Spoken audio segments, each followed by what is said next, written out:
My name is Antoinette Anderson, and I serve as the Correspondent Secretary for the Corrections Officers Benevolent Association.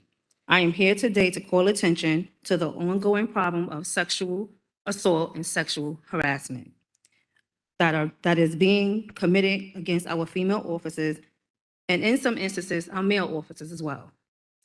In recent years, the issue of sexual assault and sexual harassment has become the national movement, such as the Me Too movement.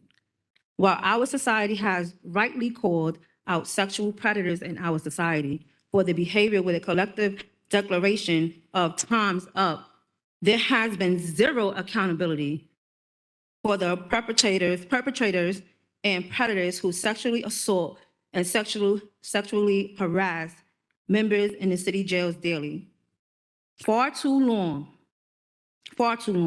the sexual crimes committed against our members have been ignored and dismissed by our agency, our elected officials, and this body, the Board of Corrections. What is being done to address this? According to the city charter, staff grievances must be addressed.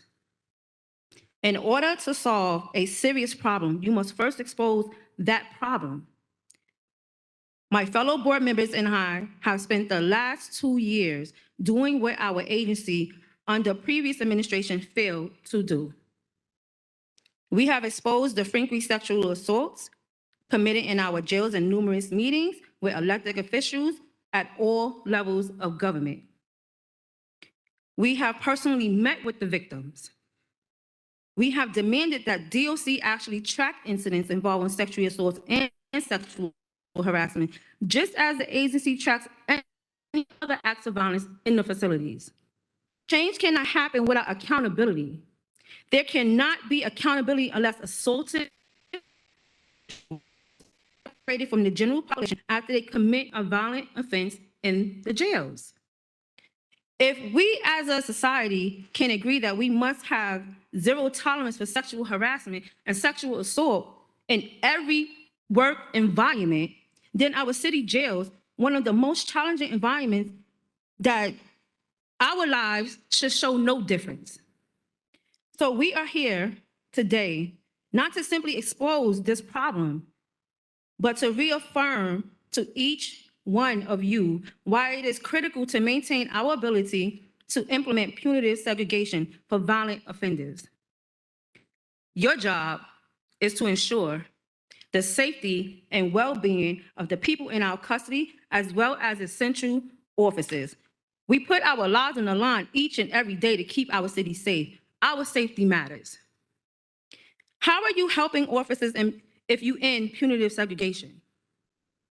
What safety plans will be implemented for the officers, the nurses, the doctors, the mental health staff that comes to assist?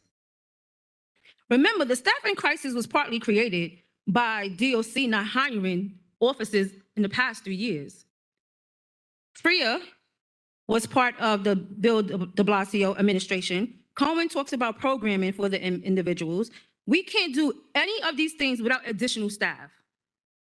All these programs added, but none funding for additional officers. How are we going to do this?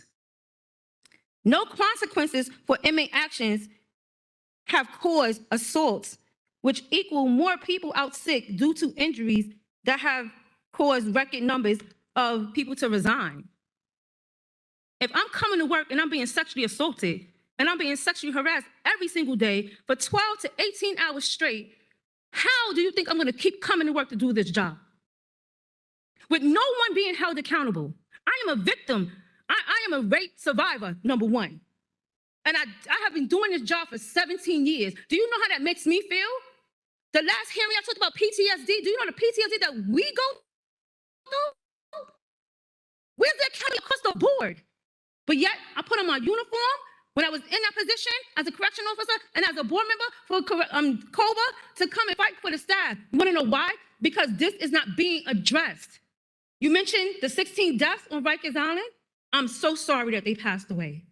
But 7 of those 16 had mental issues. Rikers Island is not equipped for that. Why are they not in mental institutions?